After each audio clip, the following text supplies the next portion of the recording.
bottom of Nun Zayin Amud Beis, last line on the page. Continuing from yesterday.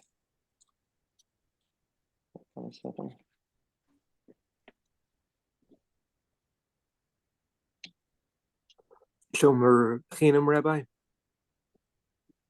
Last line. Yep, exactly. That's 2 dots. Perfect. Second to bottom one. Shomer Chinam made an ishpa. Okay, so a little bit of background again. We were discussing 5 scenarios. I believe it's Shomer Chinam, Neisi Sachar. I'm sorry. Karka, property, real estate, slaves, documents, and hektish. All of these categories do not have the laws of Shomer Chinam. A Shomer Chinam does not pay. Okay, Shomer Chinam again is an unpaid watchman.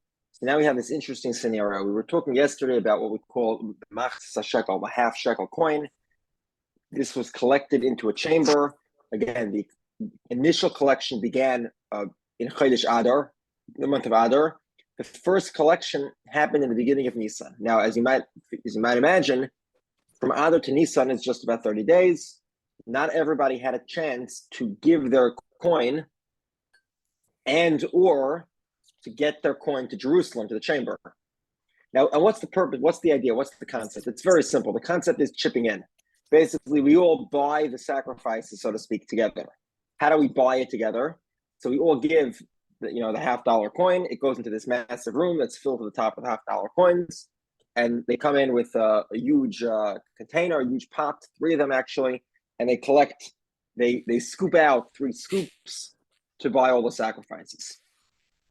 So that's how we're all part. In other words, we've all effectively chipped in for these sacrifices. Now, since not all the coins could be collected at let's say for Nisan time, you have a 1 month period to get your coin in. It's not enough time.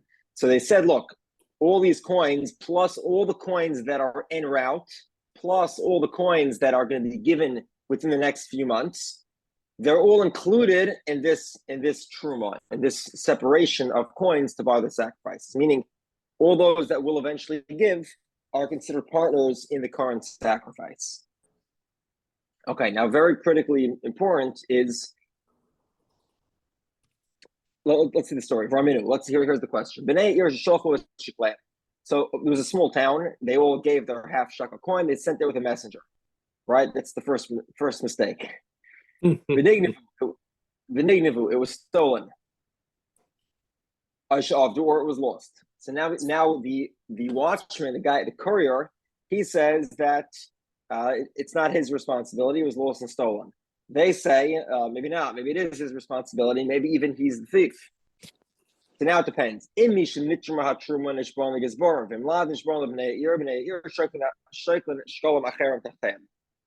Okay, so let's explain this. What happened? So we said that at the beginning of Nisan, they did a truma salishka. That means they separated 3 large pots, 3 large vessels full of coins, and they used that to purchase the sacrifices. Now, that event is called Truma Salishka. Like we explained before, Truma Salishka it includes in it all the coins that are en route. Therefore, did the courier lose it before Nisan or after Nisan? If he lost it after the Truma, so then the coins that are en route are actually owned by hektish. They're owned by the treasurers, the custodians of the temple fund. If, however, the coins, they sent the coins, let's say on the 15th of Adar, Shushan Purim, and he claims to have lost it a couple days later, let's say the 20th of Adar. So these coins are still owned by the members of the small town, right? Hektish has not acquired them, which they do when they make the first truma, the first separation. Therefore, the members of the town are now obligated to give a second coin because their first coin wasn't included in the participation of the sacrifice.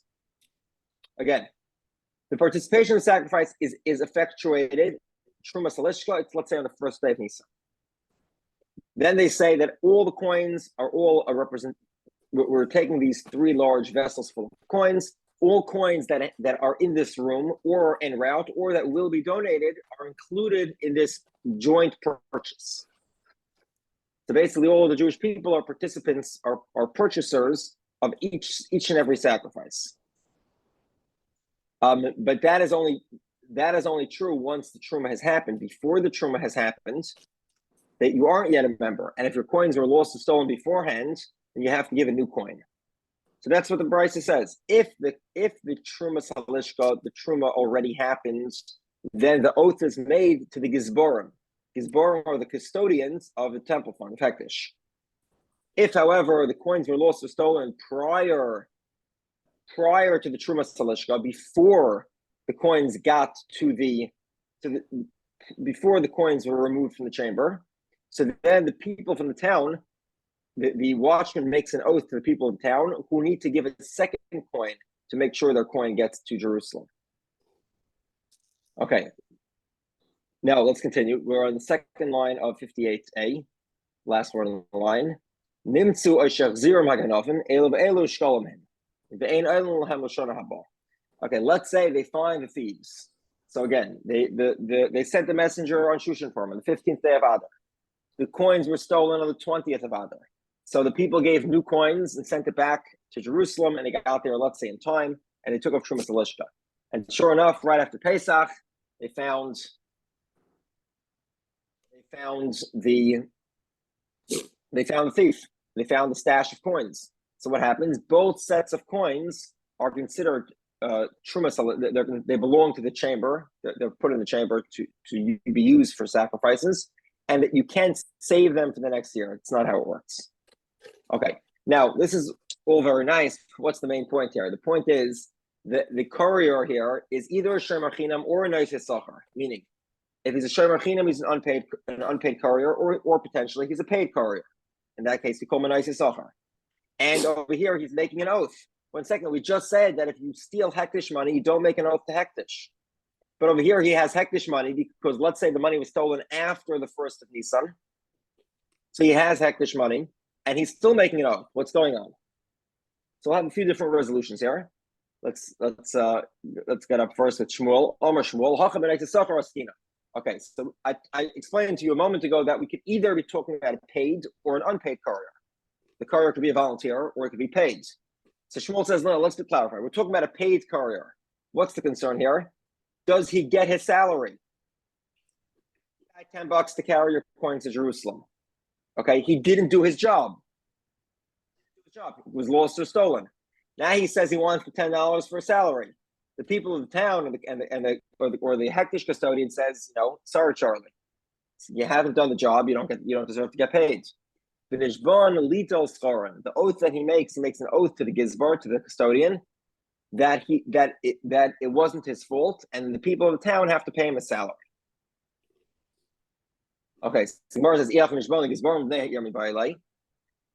other words, if the people of the town were paying his salary, they were paying his courier fee, so the oath should be made to them. Why is it being made to the custodian? The Gemara says, the oath is made to the people of the town that he did his job, fair and square. But it has to be made in the presence of the gizbar, of the custodian, so that the custodian shouldn't suspect him, for being the actual thief. And then he makes this oath and he gets a salary. That's why he's making it off. Okay. So Gemara says, "Inami alternatively, it's that he has to cover now for the people of the town. The gizbar, the hektish custodian, is not thrilled that one town is effectively not participating in the Trumas Halishka, in the Machzah shekel coin. Why are they not participating? Because they claim that it belonged to hektish when it was stolen. So in order to sort of satisfy the townspeople that they actually paid the money, the custodian shouldn't be upset with them. We require this courier to make an oath in front of the gizbar, saying that it's his fault, basically. Gizbar again, Rabbi. Gizbar is the custodian of hektish. Okay. Treasurer. Okay. So now we have a technical problem here. If you recall, in the past we've discussed the law of a noisei sachar, paid watchman, paid courier is in the same category. What's the rule? The rule is that a paid courier, if the item is lost or stolen, he has to pay for the damages. He is not exempt when he argues it's lost or stolen. Only an unpaid watchman is exempt. A paid watchman has to pay. So 1 second. If he has to pay for it. You know, certainly if he's not paying, he certainly shouldn't get a salary. If you want to say that he doesn't have to pay, why doesn't he have to pay? Again, because the money here was hektish money. It belongs to hektish. So therefore, we said hektish does not have the rules of nice sachar of a paid watchman. However, at least he should lose a salary. He shouldn't earn the fee that he was charging as a courier. The Gemara says, Rabbi says that when we talk about lost or stolen, we don't mean lost or stolen. What we mean is stolen means with armed robbers. An armed robbery, we said, is not in the category of Geneva, it's in the category of Einus. It's beyond his control. And therefore, he would be exempt for liability in the case of armed robbery. Similarly, lost, avdu doesn't mean actually that it was lost because of, he misplaced it or something. It means shetavus tunase biyam. His boat sunk. And again, this is considered an Einus. It wasn't considered his fault, and therefore he would have been exempt, and therefore he's entitled to a salary. Rabbi Yochanan says, Hamani Reb Shimon. So, okay. Again, so this is till now we saw the first resolution. We're talking about a paid watchman, and he claims he's exempt because it was stolen by armed robbers, and he makes an oath to collect the salary. Second resolution here is Reb Shimon.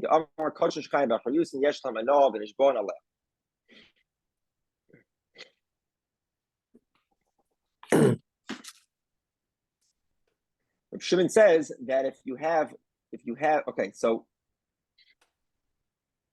Rabbi Brown went through this with you on Yom Tov, but just very briefly to recap, there are two ways to obligate yourself to bring a sacrifice. One is to say, this animal is a sacrifice. The other way to do it is to say, I accept on myself to bring a sacrifice. The difference here is in responsibility. If you make this animal a sacrifice and the animal suddenly dies, then you don't have to bring a new animal. If, however, you say, I accept on myself the responsibility to bring an animal as a sacrifice, then if the animal dies, you're still obligated to bring a sacrifice.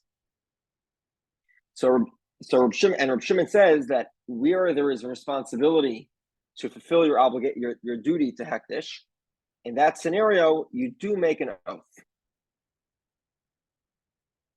Now, this is sort of only a half answer. Why? Because 1 second.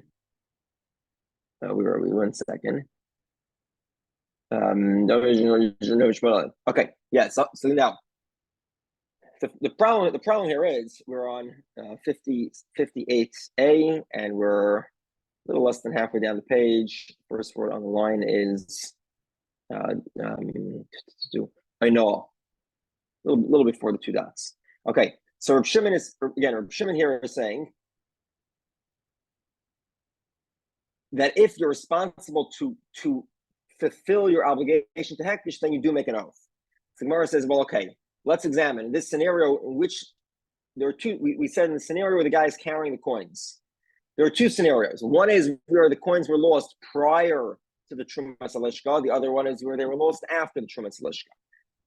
And like we explained, if they're lost before the Trumas Alishka, then he has to give a reimbursement because it wasn't owned by hektish. The people of the town must give a second half shekel. If it was lost, however, after the truma was taken off, then it belonged to the gizbar, the custodian, and then they don't have to pay. That's the Gemara asks. Once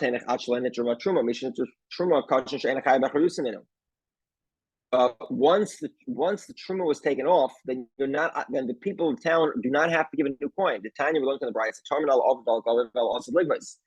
When they took off the truma, they specifically had in mind anyone whose coins were lost after that day, or it was collected but didn't get there, or it was going to be collected in the future. That means that they have already fulfilled their obligation to participate in the sacrifices because that money was already included. So this resolution doesn't really make any sense. The Gemara says you're right. The truth of the matter is that according to our Gemara, there should not be any oath here. The reason why there should not be any oath is because if it's owned by Hektish, there's no oath, and that's what we saw yesterday, and we saw that in Yom Tiv.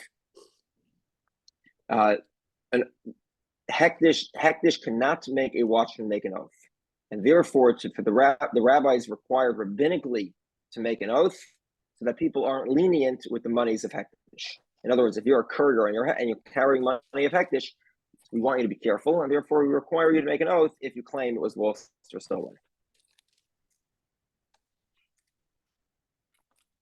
Okay. A paid watchman does not need to pay Hektish if he was a paid watchman for Hektish and he wasn't responsible. Rabbi, page position, please. A little more than halfway down the page, at 2 dots. First one line is Noisei Socher and Mishalom. Oh, okay, got it. So Rav Yosef asked the obvious question. Again, it's straight contradiction. The Mishnah says that a paid watchman does not need to reimburse Hektish for any losses that occurred during his watch, or under his watch. The problem is, V'ramini can ask a question.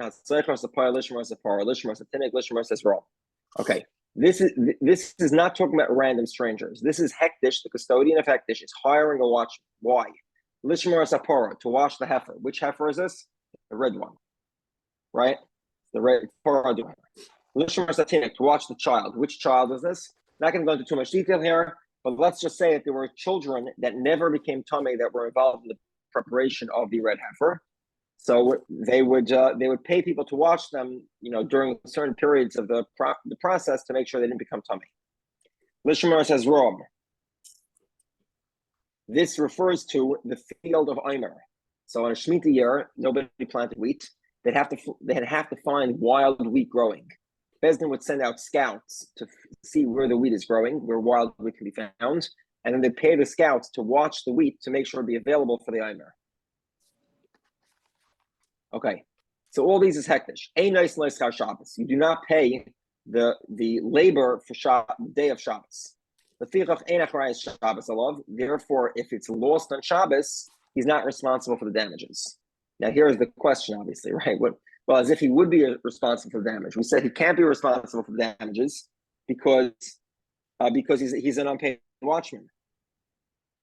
Because even if he's a paid watchman, Hektish there's no responsibility for paid watchman to Hektish. Because there's no responsibility. One second. Because there's no responsibility, even if it was during the week, he wouldn't be responsible. Okay, well let's skip that point for a moment now. Let's explain this. The rule is you cannot hire a worker on Shabbos. You can't be hired on Shabbos. However, you could be hired what's called behavlaw. So, for example, let's say I'd like you to watch my house for Friday night. What I could do is I say, look, I'm giving you a flat payment, $1,000. You watch my house from 2 hours before Shabbos until 8 hours into Shabbos, total of 10 hours, you get $1,000. That is called havlaw. You're combining the Shabbos salary with the weekday salary, and that's permitted. As long as they don't say $1,000, it's $100 an hour. No, that would be prohibited because then I'm clearly paying you for your Shabbos work. But if I'm giving you a flat rate fee, that's permitted. That's called havlaw. Okay, so Shabbos. Okay, fine. The Shabbos also, if you're hired in this arrangement, you're responsible for any damages that occur on Shabbos. My love, what does this mean? L'shalom, to pay. Presumably, responsibility here means that if the item is damaged, then you're responsible. You have to pay for it. The Gemara says no. We're talking about for him to lose his salary. One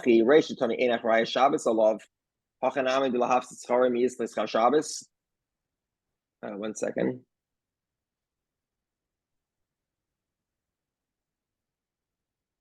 Yeah. So the Mishnah says that if he's not hired for Shabbos, then he's not responsible on Shabbos. So now,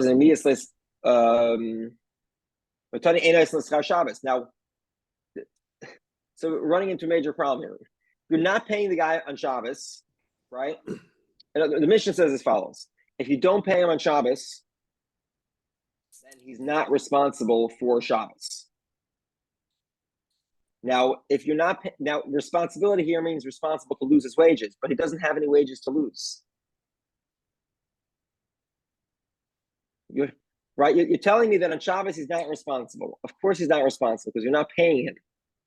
Like, if the definition of the word responsibility here means to lose your salary, and I'm not paying you for Shabbos, then what is there to lose? Clearly, then the word responsibility means responsibility for the item that was lost, not the responsibility for Shabbos.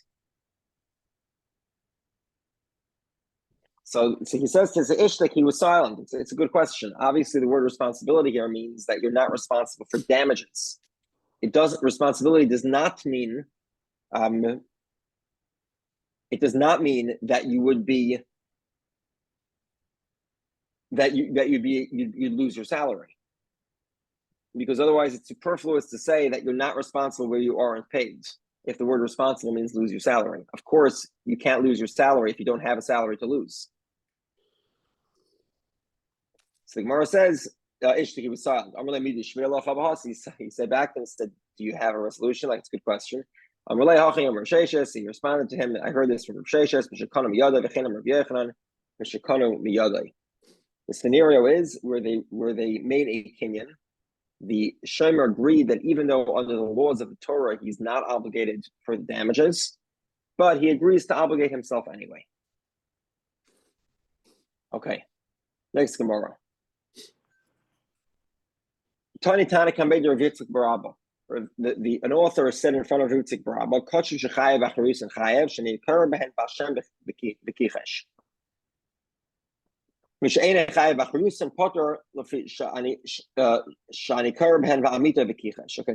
explain this. Obviously, the Gemara will point out in a moment that the opposite is true. So what we're saying now won't exactly make sense. The verse says that you have to deny if you deny responsibility to your friend, that's what's an obligation to repay, which makes sense. You have two people. One guy gave an item to his friend to watch. The guy denies that he lies under oath that it was stolen, and actually it was total lie. He is the thief, so he has to pay for the damages. He's responsible. Now, the word in Hebrew for a friend is a few words, where A was one of them, but the other word is amita, a friend. Additionally, we have a verse that says Bashem v'kichesh. It is possible that if you also, if you lie about a hektish item, under some situations you would be liable, because that's included in Bashem v'kichesh. So now Bashem v'kichesh tells me that kachim and a sacrifice that you are responsible for, meaning if the sacrifice is lost, you have to bring a new sacrifice. That is included in paying for damages, because the verse says Bashem v'kichesh, even though this animal is owned by God, so to speak, because you have responsibility, it's included in the verse. However, if you have no responsibility, then you're exempt, because it's in the category of ba'amita v'kichesh. You have to deny your friend's item. 1 second.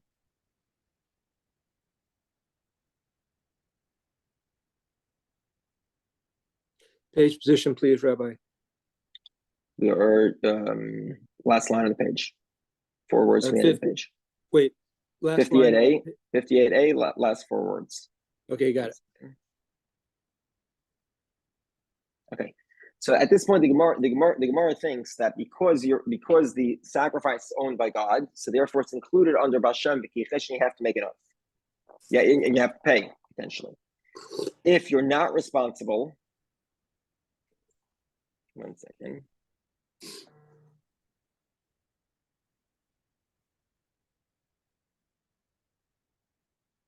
And if you're not responsible for the sacrifice, 1 second, hold on. Yeah. The second one's sort of difficult to parse. If you're not responsible for the sacrifice, so then it's called your friend's animal. Again, it's not clear why, and therefore you're exempt. He says something it's the opposite. In other words, if the animal is, if you're not responsible for the animal, that's in the category of Bashem V'kichesh. It's God's animal and you denied it. And if you are responsible, then that's denying your friend. Meaning, if your friend sends you as a courier to bring his sacrifice to the temple, and if the animal's lost, he has to bring a new animal. So that is lying to your friend, not just lying to God. So Amrullah Ismi said, you're right, it's a mistake.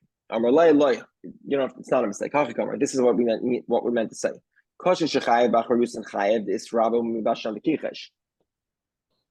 In other words, so he explains as follows: if you are responsible for the sacrifice, meaning the animal's lost, you have to bring a new animal, even though it's sort of a hektish animal. And typically, hektish animals, you would not need to make an oath. But this is different. Why?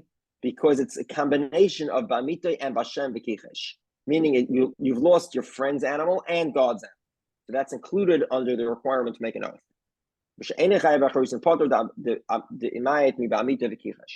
If, however, you are not responsible to bring a new carbon, meaning when you separated the carbon, you said harezu, this animal should be a sacrifice.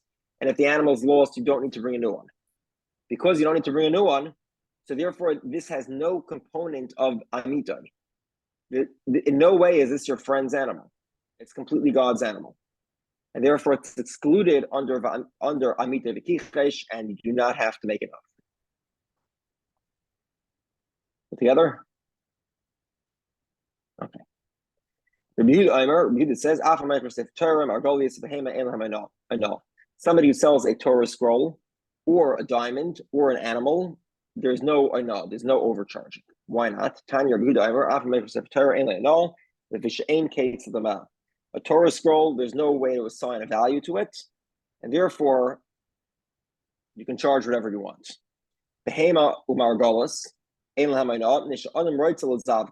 Okay, so let's explain this. An animal. So there's a certain chemistry. That means when you're plowing a field, you have two oxen. You can't just take any two oxen and combine them. There has to be a certain chemistry between the oxen that they agree that they'll productively plow the fields. So how much will you pay for that chemistry? Is tremendous amount of money, much more than the actual value. As if you have two oxen that sort of get along and they can plow a field together, they don't fight with each other, it's incredibly valuable. And therefore it's worth more than its actual value.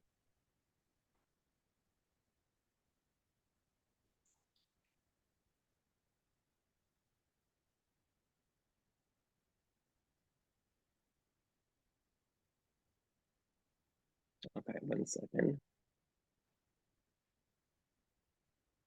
Okay, so Amr Loi, he said to him back, they said to Rabbi Yehudah, Amr Loi,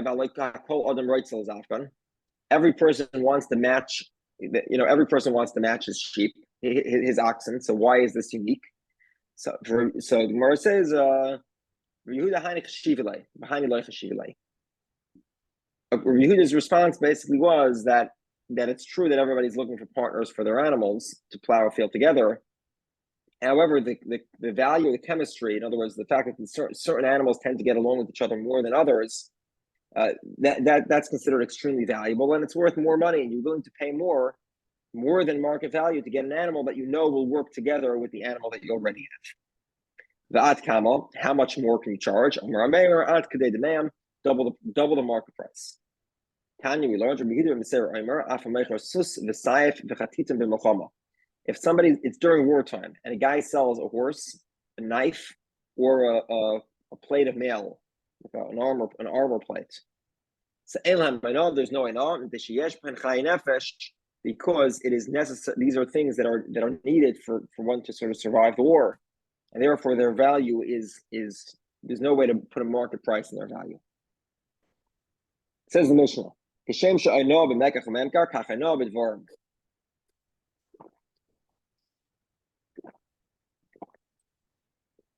Just like there's a no with regard to the laws of Mekach Memkar, you can't overcharge more than a sixth. You can't overcharge a sixth or more by a sale. when you're selling things. Similarly, there's also a prohibition not to cause no means pain with words. And we'll talk about this at great length. For example, person shouldn't go into a store, pick up some expensive item, and pretend that he wants to buy it and say, how much does it cost? If you don't want to buy it, tell the guy you don't want to buy it, then ask him how much it costs. If a person sinned when he was younger and he's done tshuva, you shouldn't say to him, you shouldn't remind him of his past sins. If he was the child of converts, I will talk about converts in a moment. He should not remind him of the sins of his father or the actions of his father before he converted. As the verse says, you should not cause pain or stress to a convert. The rabbis taught, the verse states, man to his fellow should not cause pain. This refers to pain with words.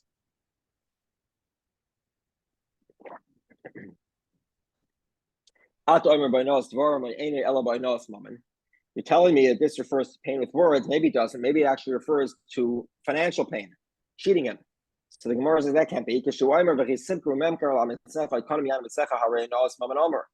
When the verse already talks about causing pain with money, because the law of Ainah is mentioned very specifically. Because it's mentioned very specifically. So there's no need for the verse to repeat itself. Why is the verse repeating itself? Because there's two types of Ainah, there's two types of pain.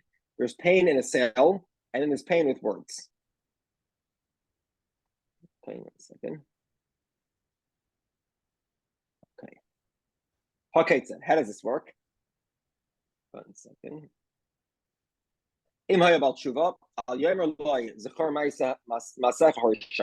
If he repented from sins of his youth, he shouldn't remind him of those sins. If he was a child of converts, you shouldn't say to him, remember the actions of your fathers. Let's say he himself is a convert, and he wants to study Torah. So you shouldn't say to him,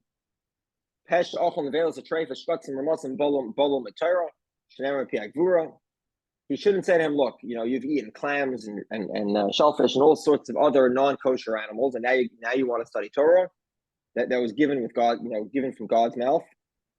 Similarly, if a person is getting is suffering, let's say he was very ill, or he buried his children. You should not say to him, this happened to Eiv, Job. And what did his friends tell him? 1 second.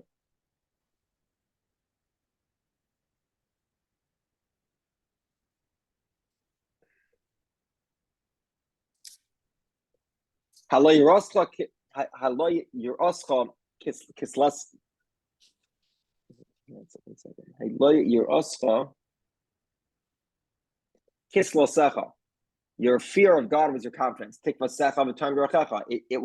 the integrity and sort of the hope of all of your ways. And therefore, remember who's innocent. Meaning clearly that if God's punished you, you're clearly deserving of it. That was what the friends of Eiv told him. A person should not say this to any of his friends. He should not cause them pain. Okay.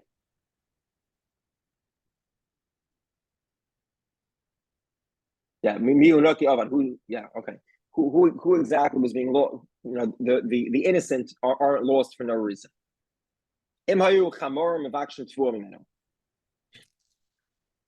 Let's say there are these chamorim or donkey drivers, the people that move the caravan with donkeys. They want to buy wheat from him. You shouldn't say he shouldn't play a prank on them and send them to somebody who doesn't actually supply wheat. Rabbi Yehudah says, a person should not pretend to be able to purchase something when he doesn't have the funds available to purchase it. Okay, and in all these categories, the verse says, and you shall fear God. Whenever the verse says you should fear God, it means that these are the type of questions that only God knows. Right? One of the tenets of faith is that God knows the thoughts of man.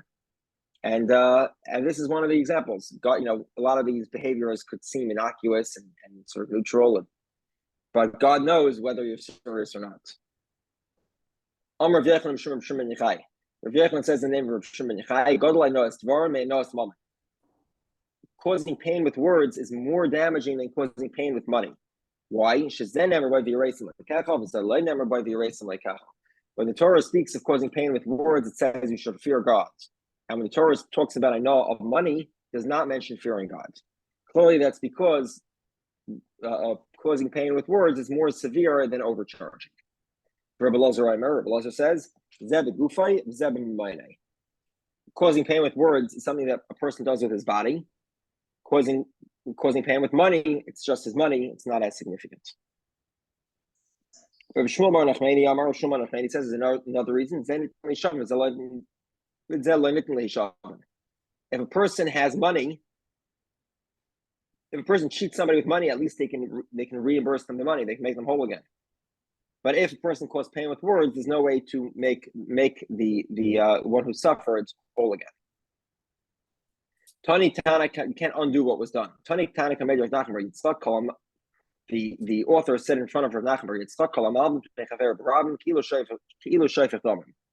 Anyone who embarrasses their friend publicly, it's as if they spilled blood. So Rav Nachman said to him, "You're right. You're saying good. The point you're making is a valid point. How do I know this? Because we see when a person gets thoroughly embarrassed, the redness drains from their face and they turn white, and that's sort of an indication that this is something akin to death." Abaye says to Ravdini, what are they careful about in Eretz Yisrael? They're extremely careful not to whiten anybody's faces, meaning not to embarrass anyone in public. Amr of Chanina says, three people. Okay, just hold the questions for 30 seconds here. Everyone goes to Gehenim except for three people who don't go to Gehenim. So Gemara says, everybody goes to purgatory. No. This is the correct way to say it. Not that everybody goes to purgatory or hell. Of those that go to hell, everybody comes out of hell, except for three people that remain in hell. Who are those three people? Somebody who has an affair with a married woman, which effectively removes, especially if it becomes public, it removes the woman from her husband. She must get divorced. And somebody who embarrasses his friend in public. And somebody who coins a derogatory term for his friends. So Gemara says, isn't that the similar thing?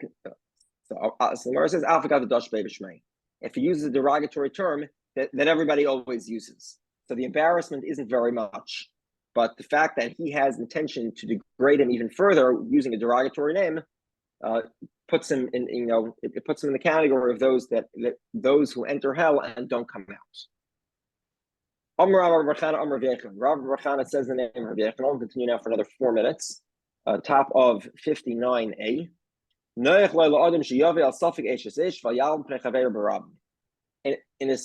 To a certain extent, we'll see that an affair with a woman who may or may not be a married woman is less severe than embarrassing a friend in public.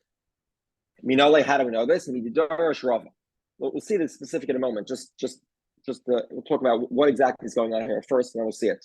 Basically, a lot of people tried making fun of David HaMelech. David HaMelech famously had an affair with Bathsheba, right? Bathsheba. Bathsheba was a married woman at the time. However, there was a catch because Bathsheba's husband had given her a conditional divorce. This was standard practice. Anyone who went to battle in David's army gave their wives a conditional divorce. If they did not return from battle, the divorce was active retroactively.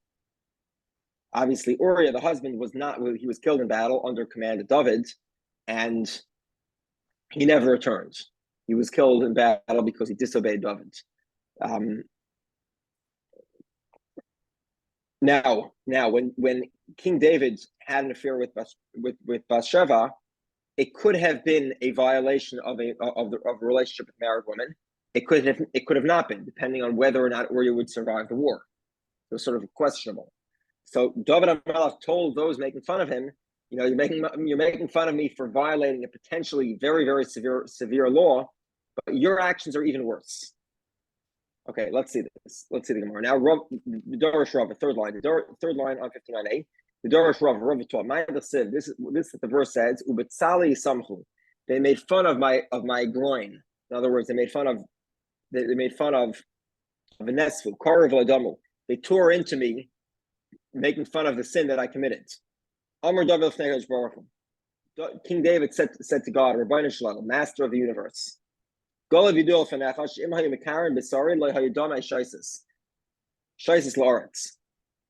if they tore into me, blood would not flow. Not only this, even when they're studying in the study hall, they say David. They try to make fun of David by asking him sort of like an innocent question. If somebody marries a married woman, what's the penalty? So David basically tells God, I'm not impressed by these questions. They don't hurt me. Why? Because I answer them, I say, Bechenek. And he does have a portion in the world to come. But those who embarrass their friends do not have a portion in the world to come. So that was sort of how David would get back at his detractors when they would try to allude to him about his sin.